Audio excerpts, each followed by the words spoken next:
ko léegi lan moo nekk si biir mu ne ma téléphone am mi ngi nii boo ko bëggee oo ko ma ne ko jërëjëf mu dem ma tëj sama. heureusement du convocation quoi. mais na may wax dëgg ah. temps yi ku la ñëw fëgg da ngay moom.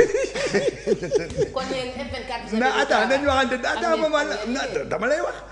ma ubbi waa ji ne ma dañ ma invité au dialogue en tant que représentant de la diaspora. Oui. man ça fait 40 ans maa ngi xeex si diaspora bi. comme quoi c'est pas à l'État de déterminer qui est le représentant de la diaspora. C'est la diaspora qui doit élire ses représentants. Man c'est pas le combat de 40 ans dama koy xool ci suuf parce que da nga may invité ci dialogue. loolu du ma ko def. ma waa ji il était très sympathique ñu waxtaan mu ne ma yow compliqué nga de ma ne ko non boo bàyyee représentant diaspora du ma ñëw da ngay bind personne ressource de la diaspora boo ko defee ma ñëw je suis même très content de venir parce que vision élection yi ak yooyu yëpp nu ñu koy vivre c'est pas comme ici mun naa apporter loolu ci débat bi ñu waxtaan ci et tout ça démembrement Sénat bi vous en parlez jamais la décennat elle a failli sur beaucoup de choses et cetera mun nañu ci waxtaan mu ne ma c'est très bien ma ne ko ban commission nga bëgg a ma liggéeyal la pour que yow yaa ma invité mu ne ma commission 3 ma ne ko ban commission 3 laay dem droit mu defal ma commission 3 personne ressource ma ñëw ma ne ko nag pour dem nu ñuy demee mu ne ma vous avez un bus palais bu leen di yóbbu palais présidentiel ba foofu 8 heures la fay jóge ma ne ko du problème damay jóge sama kër ma dox 10 minutes egg si 3 bus super bien climatisés am 3 estafettes yu ndaw foofu yu ndaw yi pour les gens du gouvernement et c'est normal parce qu'ils travaillent entre eux pour préparer ñun ñu dem suñu bus ñu egg bus bi boo wàccee ci comme un ministre gars yi di la photo paf da ngay avancer waañ jël la bu waxee mu daw fële rek photowaat la tu as l'impression que mais je dis mais c'est quoi cette histoire là je rentre mais boo leen gisee les ndekki bi croissant petit pain au four caakiri patati patata beignet machin ceci cela comme man café rek laay jël le matin parce que j'ai une déformation. donc non mais ma rek parce que il faut que peuple bi xam parce que xaalisu peuple la. parce que tout à l'heure yaa ngi laal ne dañu bëggoon dindi ay affaire ñu dem ñu ndekki yu nga xam ne nit ci dañuy dem dañuy jël seen genre. assiette teg jël loo indi teg seen café nag di waxtaan 9h30 ñu leen di oo pour démarrer gars yi du ñu tax départ wala am na ñi nga xam ne dañuy bëgg a déparé affaire bi gendarme ne non lii du fi dem du ñu dugg ci salle bi ak lekk bi fii la tu te mais yaa ngi reedaa Adama mais c'est la réalité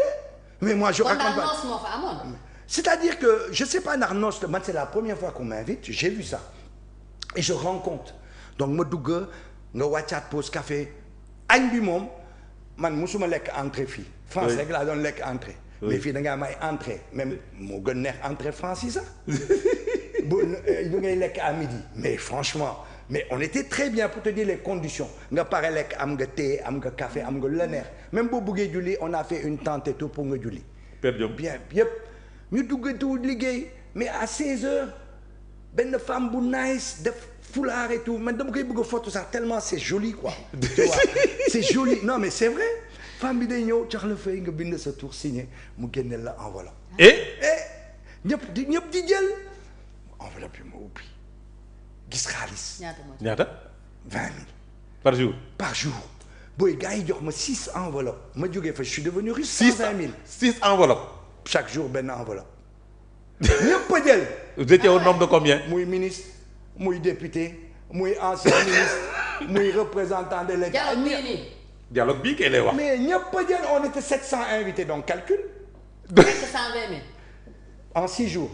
tu comprends. calcul léegi quand je l'ai dit j'ai dit gars yi ñu ne ma Ben tu n'es pas sérieux et tout en fait non j'ai pas dit que c'est la faute de l'État mais État bi war na xoolaat lii yow tu m'as donné un jox nga ma bus jox nga ma bus aller-retour jox nga ma bus aller-retour.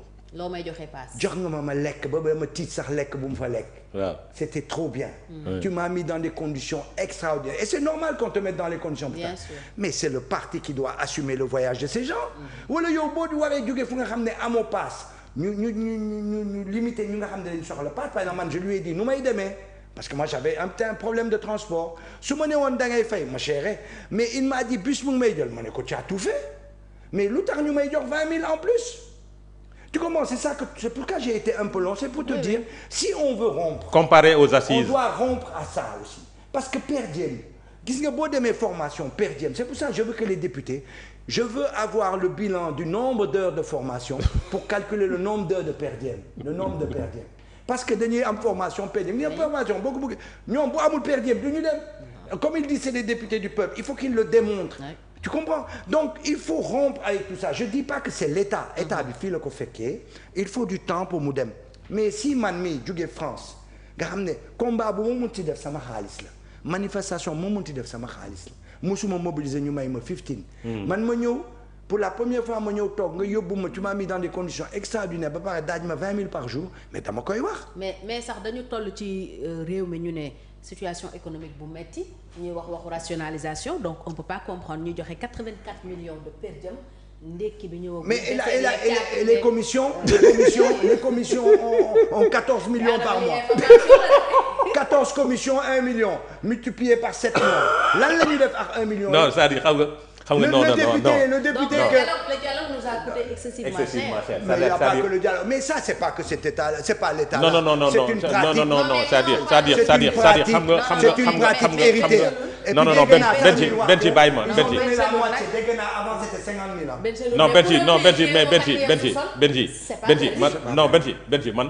man. c'est pas permis. à t'écouter. non mais moi c'est pas une critique de l'état moi je le dis. De façon très honnête comment je l'ai vécu ça m'a choqué parce que waa diaspora boo fi indi dina choqué. wala su choqué wul waxul dëgg quoi. parce que ñoom lu ñu daan xeex di génn suñu xaalis pour n'importe quoi kenn mësuñu jox quoi que ce soit bon maintenant si le peuple sénégalais parce qu'on m'a dit que je suis à côté de la plaque si le peuple sénégalais fonctionne comme ça et l'accepte mais il y a pas de souci. c'est-à-dire man voilà très bien man Benjeloum.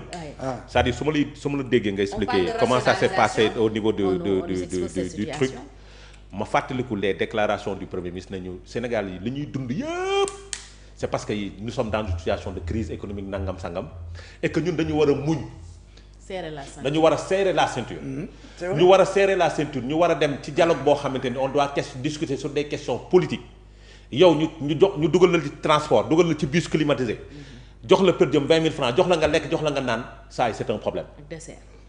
C'est un problème. Ouais, mais su nekkee dañuy woote rupture non. su nekkee tu le prends dans l'angle attaquer le gouvernement. non s'il te plaît. suñu buggee jubanti lii waa nañ si jub. non très bien c'est-à-dire xam nga problème. je le prends plutôt sous cet angle. non ce que je veux dire mooy. il faut que nga nangu nga déglu ma nag ma analyser parce que bu ma xoolee parce que fii. non il n'est pas apériste. je ne suis pas apériste. c'est-à-dire damay jëm ci. il n'est pas opposant dañu nekk ci cadre rupture. ñu jaay ñu dëkk bu nekk 4e sous-sol ñu jaay ñu dëkk boo xamante ni dafa nekk ci ay difficultés financières ba dañu war a def ce qu'on appelle la rationalisation mais on a fait des constats yi mooy ci budget primature ak yooyu ak assemblée nationale amul benn rationalisation constat bi mooy dans les dépenses dans l'exécution des dépenses du budget amul benn rationalisation que nit ñi dañu nekk di bamboula quoi moom nga décrire nii.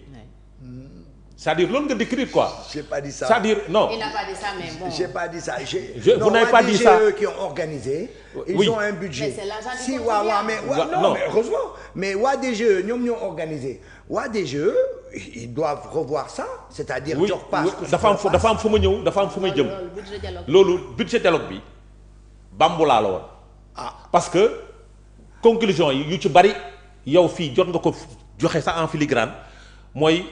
L'article 4 l'arrêté Ousmane Ngom du yu ñu waroon réglé wuñu ko c'est-à-dire article Ousmane Ngom du sauté et loolu le raw gàddu c'est le pire que tout bàyyi ma ñëw si tu bàyyi ma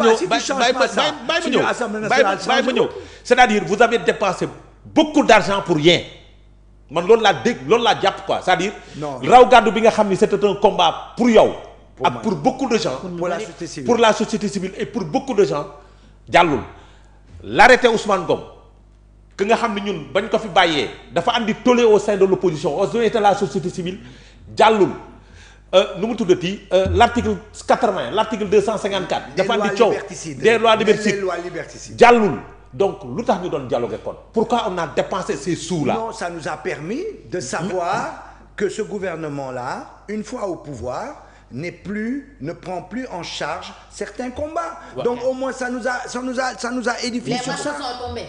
Hein? Les masques sont tombés. Je dirais pas que les masques sont tombés, je dis simplement que il est diplomate. il l'analyse. Non, il non. est très diplomate. Non, bàyyi ma ñëw bàyyi Ben. dama ne ils ont dit que. mais Bengelum tax na ngeen xam ne parti bi fi nekk tey au pouvoir li mu doon wax démb naru koo def tey. Bengelum. Ils sont pas prêts de le faire. Ils sont pas prêts. Bengelum, vous avez moi